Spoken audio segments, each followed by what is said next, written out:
2026 সালে এআই এখন ইউটিউবের সবচেয়ে ট্রেন্ডিং টপিকগুলোর মধ্যে কিন্তু একটি।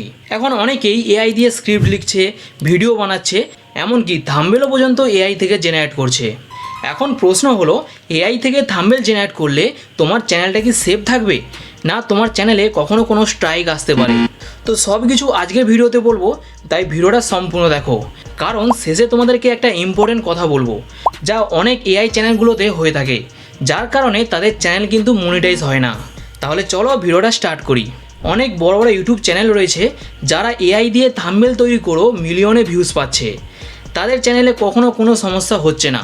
তাই এইটুকু তুমি শিওর হয়ে যাও যে এআই থেকে থাম্বনেল তৈরি করার কারণে কখনো কোনো প্রবলেম আসবে না।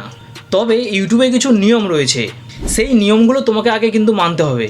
তো প্রথম নিয়মটা হচ্ছে, তোমার থাম্বনেলে কপিরাইটযুক্ত ছবি ব্যবহার করা যাবে না। ধরো তুমি কোনো সিনেমার স্ক্রিনশট নিয়ে থাম্বনেলে ব্যবহার করলে, বা কোনো সেলিব্রিটির ছবি যেমন শাহরুখ খান, সলমান খান বা অন্য কারোর ছবি, সেই ব্যক্তির পারমিশন ছাড়া ব্যবহার করলে তখন কিন্তু সমস্যা আসতে পারে। তো এখন অনেকের মনে প্রশ্ন থাকতে পারে যে কী এমন সমস্যা হতে পারে। তো সমস্যা তখনই হবে যখন সেই ছবির মালিক তোমার বিরুদ্ধে আইনি ব্যবস্থা নেবে। মানে তুমি যার ছবি ব্যবহার করেছো সে যদি কোনো অ্যাকশন নেয়, তখন তোমার চ্যানেলে সমস্যা হতে পারে। এছাড়া ইউটিউবের কোনো সমস্যা নেই।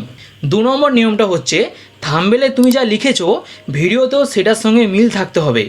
অনেকে আছে যারা বেশি ভিউজ পাওয়ার জন্য বা বেশি সিটিআর পাওয়ার জন্য থাম্বনেলে একরকম লিখে আর ভিডিওতে থাকে একরকম। তো এই ধরনের ক্লিকবেট থাম্বনেল ইউটিউবের নিয়মের মধ্যে কিন্তু পড়ে না। তাই চেষ্টা করবে তোমার ভিডিওটা যেই টপিকের সেই টপিকের থাম্বনেল তৈরি করার। তো এই দুটি নিয়ম যদি তুমি মেনে চলো, তাহলে এআই থেকে তুমি থাম্বনেল তৈরি করলে কোনো প্রবলেম আসবে না। এবার আসি গুরুত্বপূর্ণ কথায়, যেই ভুলের কারণে এআই চ্যানেলগুলো মনিটাইজ হয় না।